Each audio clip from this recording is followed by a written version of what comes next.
كأنها صورة أمام وجهه طول الوقت أو في دماغه.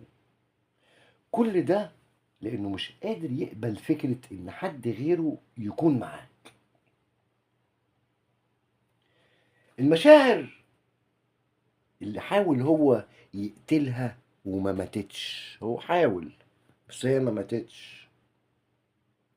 الشخص ده أكاد أقولك إن هو مشهور بقدرته على إنه ينهي العلاقة بشكل نهائي، مشهور بكده.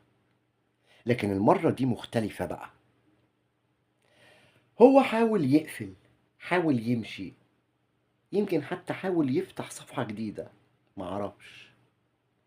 لأن كل مرة بيفتكر إن قلبه خلاص اتجمد، يحصل موقف صغير يحيي كل حاجة من تاني.